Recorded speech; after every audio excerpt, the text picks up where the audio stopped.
Sil, aku mau tanya deh, sebenarnya cerita perahu kertas itu tentang apa sih kalau dijelasin secara keseluruhan? Soalnya aku sering dengar orang bilang ini bukan cuma cerita cinta biasa, tapi aku masih belum paham inti ceritanya secara keseluruhan. Pertanyaan kamu bagus sekali. Jadi begini, kalau dijelaskan secara umum, cerita perahu kertas itu memang mengandung unsur romansa. Tapi inti utamanya justru terletak pada perjalanan hidup dua tokohnya, yaitu Kugi dan Kinan. Cerita ini menggambarkan bagaimana mereka mencari jati diri, menghadapi realitas kehidupan dan berusaha mempertahankan mimpi mereka meskipun harus melalui banyak rintangan dan proses yang tidak mudah. Oh, jadi lebih ke perjalanan hidup ya, bukan cuma soal hubungan mereka saja. Terus kalau kita bahas tokoh-tokohnya, kenapa banyak yang bilang Kugi itu karakternya unik, pakai banget? Iya benar, Kugi itu memang digambarkan sebagai sosok yang sangat imajinatif dan berbeda dari kebanyakan orang. Dia punya dunia sendiri dan cara berpikir yang unik. Misalnya kebiasaannya menulis surat ke Dewa Neptunus lalu menghanyutkannya lewat perahu kertas. Itu sebenarnya bukan sekadar kebiasaan aneh, tapi simbol dari harapan dan cara dia berkomunikasi dengan dirinya sendiri dan semesta. Kugi juga menunjukkan keberanian untuk tetap menjadi dirinya sendiri walaupun sering dianggap tidak biasa oleh orang lain. Menarik sih, tapi apakah Pugi itu selalu yakin dengan mimpinya? Atau dia juga pernah merasa kayak ragu begitu? Nah, disitulah letak menariknya karakter Kugi. Meskipun dia terlihat bebas dan percaya diri, sebenarnya dia juga mengalami keraguan. Terutama ketika dihadapkan dengan realitas kehidupan. Saat dia mulai bekerja dan menghadapi tekanan hidup, dia mulai mempertanyakan apakah mimpinya sebagai penulis dongeng bisa benar-benar terwujud. Jadi, karakter Kugi itu menunjukkan bahwa idealisme juga bisa diuji oleh kenyataan. Kalau Kenan sendiri bagaimana? Aku dengar dia punya konflik yang cukup kuat dalam hidupnya. Konfliknya itu seperti apa sih?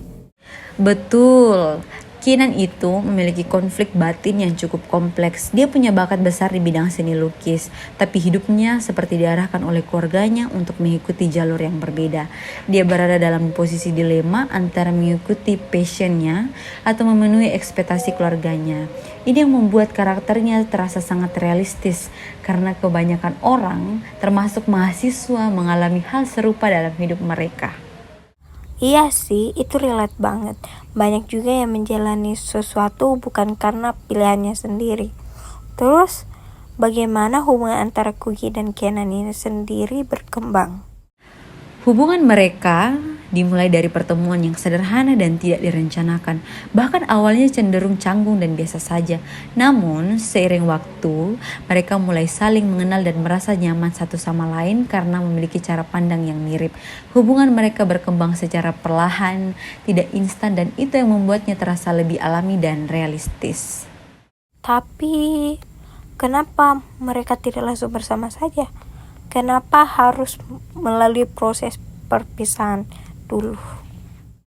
Karena cerita ini ingin menunjukkan bahwa dalam kehidupan tidak semua hal bisa terjadi secara instan. Kugi dan Kinan harus menjalani perjalanan masing-masing, termasuk mengalami hubungan dengan orang lain dan menghadapi berbagai tantangan. Dari proses itu, mereka belajar dan berkembang. Jadi perpisahan itu justru menjadi bagian penting dari perjalanan mereka untuk memahami diri sendiri. Berarti simbol perahu kertas di judul sama di sampulnya itu punya makna yang dalam pakai banget ya. Iya, perahu kertas itu merupakan simbol harapan.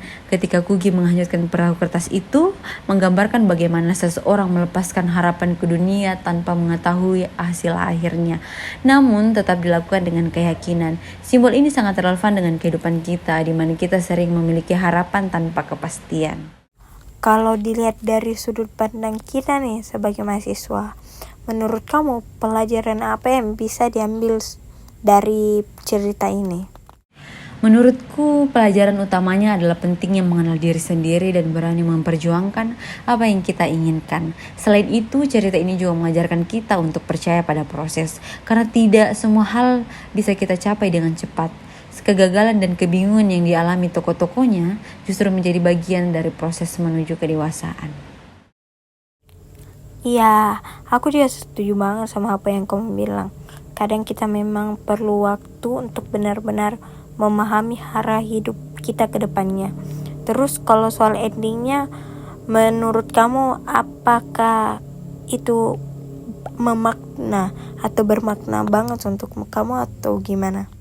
Menurutku makna endingnya bukan hanya tentang mereka akhirnya bersama, tetapi lebih kepada bagaimana mereka kembali dengan versi dirinya yang lebih matang. Mereka sudah melalui berbagai pengalaman, sehingga ketika bertemu kembali, mereka lebih siap secara emosional dan mental. Wah, kalau dipikir-pikir cerita ini memang maknanya dalam banget ya. Dari luar, sampulnya itu kelihatan sederhana, tapi ternyata dalamnya itu terdapat makna-makna kehidupan yang sangat relate untuk kita di dalamnya. Iya, itu yang membuat Perahu Kertas menarik. Ceritanya ringan tapi menyimpan banyak pesan yang bisa kita refleksikan dalam kehidupan kita sehari-hari.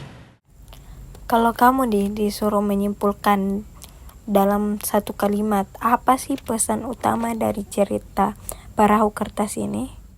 Pesan utamanya adalah berani menjadi diri sendiri dan percaya bahwa setiap proses hidup, meskipun berputar, akan membawa kita ke arah yang tepat. Kalau dari aku nih, mungkin kedepannya kita jangan takut untuk memiliki mimpi.